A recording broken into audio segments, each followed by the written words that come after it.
Are అనేవి NC point అన్నమాట. 95కు supply common మనం ఇచ్చే పేస్ నుంచి 95కు తీసుకుంటాం. 96కు సప్లై రావాలి.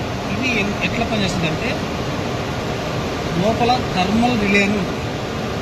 ఎప్పుడైతే మోటార్ సెట్ చేసిన రిలే సెట్టింగ్ ఏదైతే ఉందో ఆ రిలే సెట్టింగ్కి రీచ్ అయ్యి ఓవర్ కరెంట్ తీసుకుంటున్నప్పుడు అది థర్మల్ బ్రేక్ మీట్ అయ్యి ఈ 95లో నుంచి సప్లై 96లోకి వస్తుంది కదా ఎన్సీ పాయింట్. ఇది ఎన్ఓ అయిపోతుంది. ఎన్ఓ అయిపోయినప్పుడు ఏమైందంటే టోటల్ సర్క్యూట్ క్లోజ్ అయిపోతుంది, అంటే ఆఫ్ అయిపోతుంది. దానికోసమనే overload relay motor protection relay అని కూడా అంటారు. ఇప్పుడు ఈ ఎన్సీ నుంచి డైరెక్ట్గా మనం తీసుకొని వచ్చేసి ఎన్సీ పాయింట్ 1లో ఇచ్చాం. ఇక్కడ సప్లై రావాలి. అక్కడి నుంచి దాని అవుట్ గోయింగ్లో ఎన్సీ కాబట్టి సప్లై వస్తుంది. అక్కడి నుంచి ఎన్నో పాయింట్కి ఇన్కమింగ్ 3లో తీసుకుంటాం. VV3 అక్కడి నుంచి మనం సప్లై కాబట్టి 4లోకి రావాలి. మనం పుష్ బటన్ ఎప్పుడైతే ఆపరేట్ చేస్తామో ఆపరేట్ చేయాలి.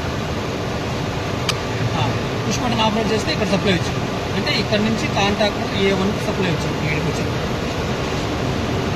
అట్నే ఇవి హోల్డ్లో ఉండడానికి ఎన్సీ పాయింట్ నుంచి ఒక సప్లై తీసుకోవాలి.